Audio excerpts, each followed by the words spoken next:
Hello, मैं हूँ पूजा सेन। स्वागत है आपका अपने YouTube चैनल लेट्स लर्न पे। आज की क्लास में हम संस्कृत में माहेश्वर सूत्र और प्रत्याहार पढ़ेंगे। संस्कृत को जानने के लिए व्याकरण का ज्ञान होना बहुत आवश्यक है, क्योंकि यह संस्कृत का ही एक महत्वपूर्ण हिस्सा है। तो आइए देखिए माहेश्वर सूत्र और प्रत्याहार।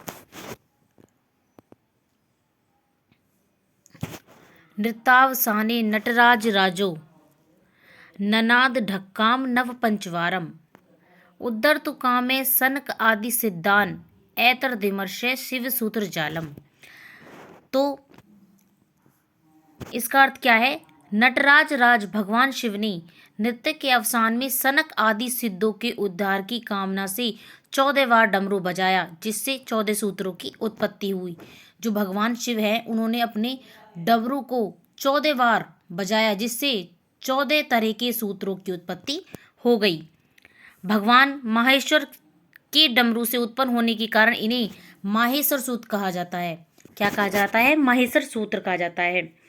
अय्युन रेलक आदि ये 14 सूत्र हैं, इसलिए इन्हें चतुर्दश सूत्र भी कहा जाता है। क्यों? क्योंकि ये 14 हैं, इसलिए इन्हें चतुर्दश सूत्र भी कहा जाता है।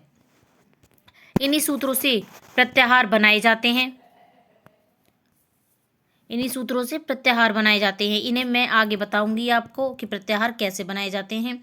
अतः इन्हें प्रत्याहार भी कहते हैं। चतुर्दश माहेश्वर सूत्र, आइए अब देखिए। अय्युण रिलक एओंग एओच हैवरट लन यमगणम झैवेये घड़दश जबगड़दश खप छटत चटत्व कैपेये कपे शशर और हल। ये आपको याद करने ही पड़ेंगे 1 से लेके और 14 तक। ये माहेश्वर सूत्र आपको याद करने पड़ेंगे और ये करने बहुत ज़रूरी हैं, क्योंकि ये संस्कृत में हमें याद होना बहुत आवश्यक है। अब देखिए, अय्युन रिलक एयोंग एयोच।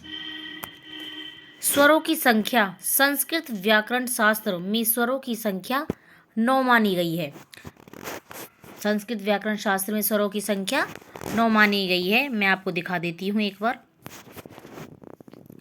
ये देखिए, ए ई उ री लिरी ए ओ आई औ कितने हो गए? 1 2 3 4 5 6 7 8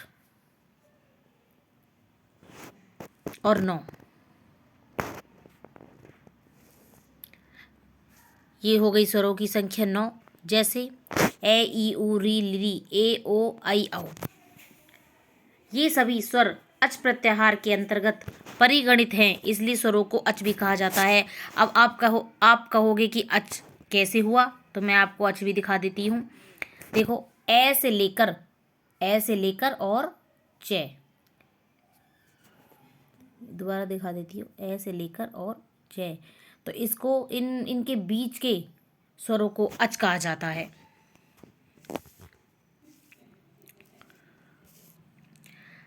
आगे देखिए, अय्युन रिलक एयोंग और एयोच। मूल स्वर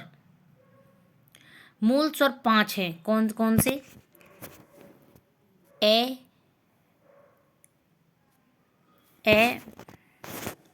ई उ री लिरी, ये हो गए 5। ए ई उ री और लिरी, ये 5 मूल स्वर हो गए। और संयुक्त स्वर किसको कहते हैं? संयुक्त स्वर कहते हैं मिलान को। जैसे ए ई से क्या बन रहा है? ए प्लस उ ओ, ए प्लस आई, ए प्लस औ। तो ये हैं संयुक्त स्वर, जिनमें से आपने तो पढ़ा होगा, मैंने अभी अब आपको ऊपर पढ़ाया था अच में से 9 स्वर हैं, जिनमें से 5 स्वर मूल स्वर तो ये बता दिए और 4 संयुक्त स्वर ये बता दिए। अब देखो, यहाँ से लेकर और यहाँ तक माहेश्वरों में सबसे पहले स्वर हैं उसके बाद अंतस्थ वर्ण ये वे रे और ल है।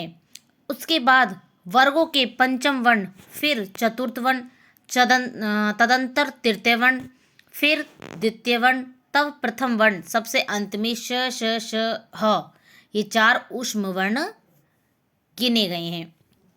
तो देखिए ये वे रे और ले कहाँ है इसमें, देखो ये वे रे ले, ये रही, ये हैवरेट में ये वे रे और लन में ले। इनको क्या कहा जाता है, अंतस्थ वर्ण, जो अंदर ही अंदर बोले जाते हैं, अंतस्थ वर्ण।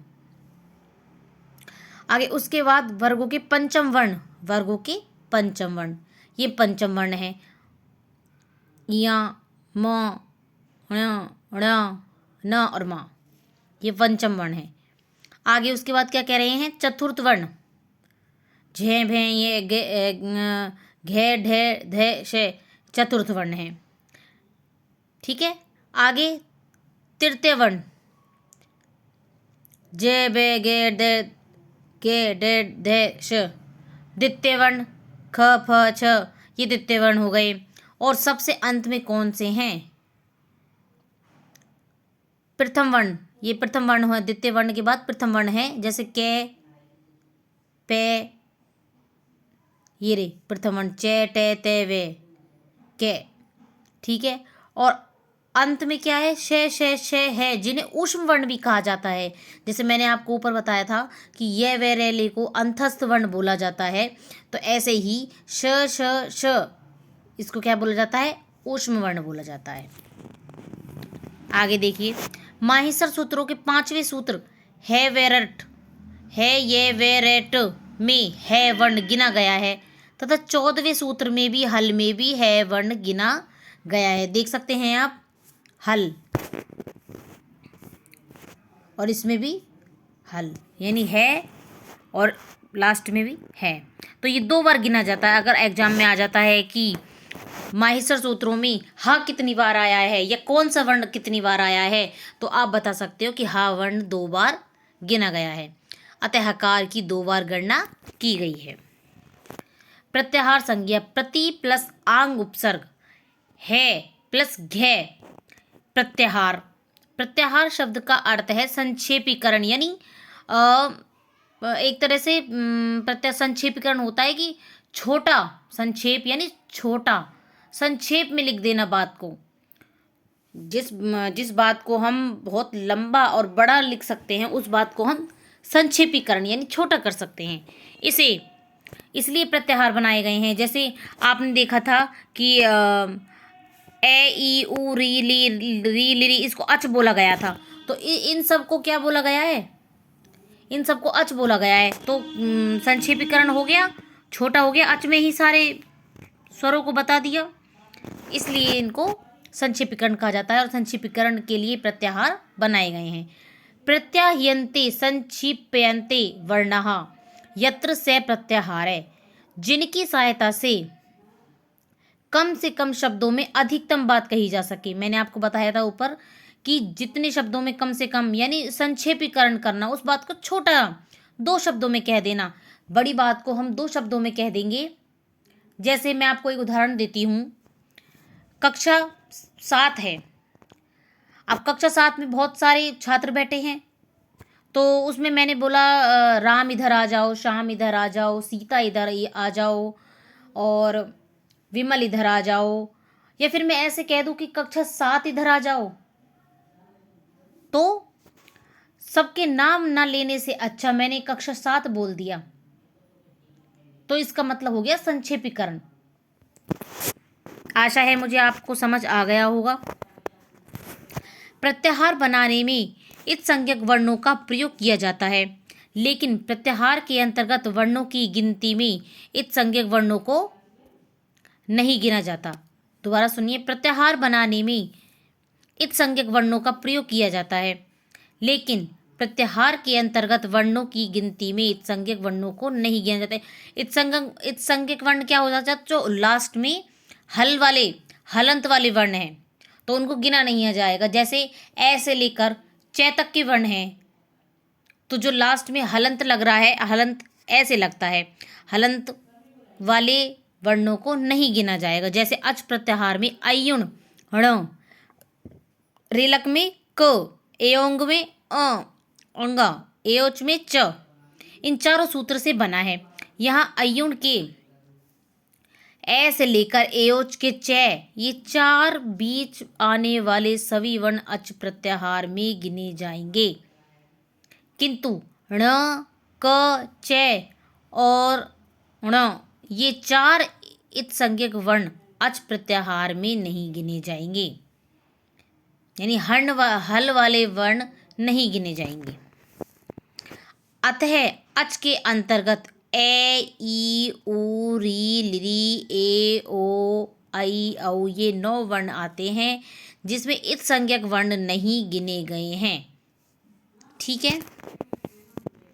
प्रत्याहारों की संख्या संस्कृत व्याकरण में कुल 42 प्रत्याहार है। कुछ विद्वान र और यम प्रत्याहार भी मानते हैं, अतः इनके अनुसार प्रत्याहार 44 हो जाते हैं, लेकिन 42 ही प्रत्याहार होते हैं। लेकिन कुछ विद्वान मानते हैं होते 42 ही हैं। अयुण, रिलक, एओंग, एओच, हैवरट, लन, यमगणम, झवें, गर्दश, जब गर्दश, खप, छटत, चटत्व, कपे, शशर, हल। अब इनको देखिए, आपको ये याद तो करने ही पड़ेंगी। देखो, मैं आपको वैसे ये एग्जाम में पूछा नहीं जाता है, लेकिन मैं आपके ज्ञान के लिए बता देती हूँ कि ण से एक प्रत्याहार बनता है अण। ण से एक प्रत्याहार बनता है अण। ये देखो, ये ए, ई, उ, ण, तो ये अण प्रत्याहार बन गया। रिलक में कै से 3 प्रत्याहार बनते हैं। देखो कैसे बनते हैं, अक, ए और कै मिला दिया हलंत वाला लास्ट का, इक और उक। एओंग से ण से एक प्रत्याहार बनता है एंग। एओच, च से 4 प्रत्याहार, अच, इच, एच, एच। तो ये आप देख लेना कैसे कैसे प्रत्याहार बने हुए हैं। बाकी एग्जाम में ये पूछे जाएंगे नहीं, आपके ज्ञान के लिए मैंने आपको बता दिया है।